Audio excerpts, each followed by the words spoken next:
Ukraine تنازع عالمی طاقتوں میں کشیدگی برقرار ہے۔ امریکہ اور مغربی اتحاد کی روس کو دھمکیاں جاری ہیں۔ برطانوی وزیر اعظم بورس جانسن کہتے ہیں اگر روس نے حملہ کیا تو فوج بھجوائیں گے۔ کئی روسی ماؤں کے بیٹے گھر نہیں جا پائیں گے۔ مغربی اتحاد روس پر اقتصادی پابندیوں کے لیے تیار ہے۔ امریکی صدر جو بائیڈن کہتے ہیں یوکرائن پر حملہ جنگ عظیم دوئم کے بعد سب سے بڑا حملہ تصور ہوگا۔ یوکرائن میں فوج بھیجنے کا کوئی منصوبہ نہیں ہے۔ روس نے یوکرائن پر حملہ کیا تو سخت اقتصادی پابندیاں لگائی جا سکتی ہیں۔ روسی صدر ولادیمیر پوٹن پر ذاتی پابندیوں پر بھی غور کر رہے ہیں۔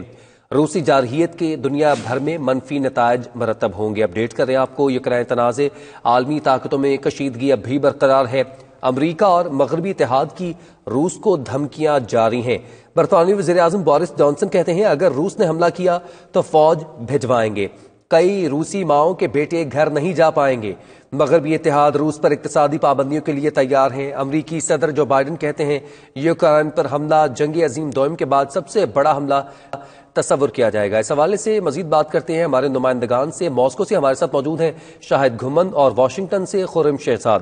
پہلے رخ کریں گے خرم شہزاد، آپ کی جانب بتائیے گا، امریکی صدر کے بیان کے بعد نئی عالمی جنگ کا خدشہ ظاہر کیا جا رہا ہے وائٹ ہاؤس میں، یوکرائن پر آخر چل کیا رہا ہے؟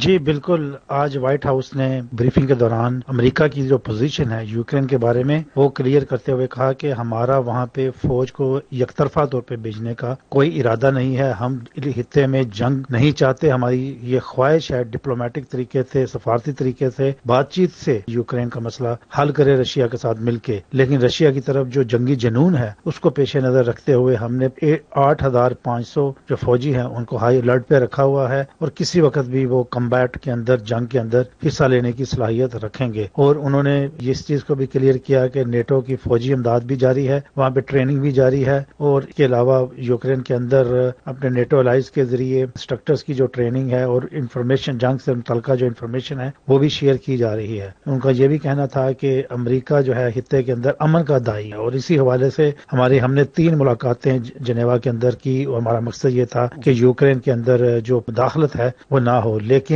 1 لاکھ فوجیوں کی وہاں پہ موجودگی، اس کے علاوہ فوجی طیاروں کی وہاں پہ مسلسل جو پروازیں ہیں وہ ایک جنگ کا اندیہ دے رہی ہیں رشیا کی طرف سے، اور اگر ایسا ہوتا ہے تو رشیا کو شدید نتائج کا سامنا کرنا ہوگا۔ جی خرم شہزاد، بہت شکریہ، آپ ہمارے ساتھ ہی رہے گا۔ رخ کرتے ہیں شاہد گھمن کا۔ شاہد گھمن ہمارے ساتھ موجود ہے ماسکو سے۔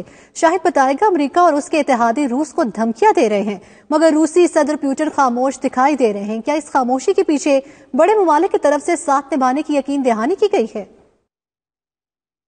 جی بالکل، یوکرائن کے صدر ولادیمیر زیلنسکی نے یوکرائنی ٹی وی پر خطاب کرتے ہوئے یوکرائنی عوام پر زور دیا کہ وہ پرسکون رہیں اور میڈیا یا دیگر ذرائع سے آنے والی تمام خبروں پر یقین نہ کریں۔ انہوں نے کہا کہ کچھ ممالک کے سفارتکاروں کے اہل خانہ کی ملک سے روانگی سے گھبرانے کی کوئی ضرورت نہیں۔ سفارتکاروں کا انخلاء اس بات کا اشارہ نہیں کہ فوجی کشیدگی ناگزیر ہے۔ ادھر روسی صدر ولادیمیر پوتن نے خبردار کیا ہے کہ ٹرانس اٹلانٹک فوجی اتحاد کی جانب سے خطے میں کوئی بھی فوجی سرگرمی سرخ لکیر عبور کرنے کے مانند ہوگی۔ انہوں نے کہا کہ تازہ اقدامات یوکرائن اور روس کے بحران میں کشیدگی کو مزید ہوا دے سکتے ہیں۔ ماسکو نے پہلے ہی نیٹو سے مشرقی یورپ میں اپنے فوجیوں کی تعداد میں کمی کرنے کا مطالبہ کرتے ہوئے کہا تھا کہ یوکرائن کو نیٹو کی رکنیت فراہم نہ کی جائے۔ روسی صدر پوتن کے ترجمان دمیتری پیسکوف نے کہا ہے کہ روس امریکہ کی جانب سے 8,500 فوجیوں کی یورپ میں تعیناتی کے لیے انہیں الرٹ پر رکھنے جیسے اقدامات کو انتہائی تشویش کی نگاہ سے دیکھ رہا ہے۔ انہوں نے ایک بار پھر زور دے کر کہا کہ امریکہ یوکرائن کی کشیدگی میں اضافہ کر رہا ہے۔ پیسکوف نے یہ بھی دعویٰ کیا کہ یوکرائن کے فوجیوں کی جانب سے روس نواز علیحدگی پسندوں پر حملہ کرنے کا امکان بہت زیادہ ہے۔ انہوں نے کہا کہ ماسکو کی مزید پوزیشن کا تعین اس بات کے بعد کیا جائے گا جب اسے سلامتی کی ضمانتوں سے متعلق روسی تجاویز پر امریکی جواب ملے گا۔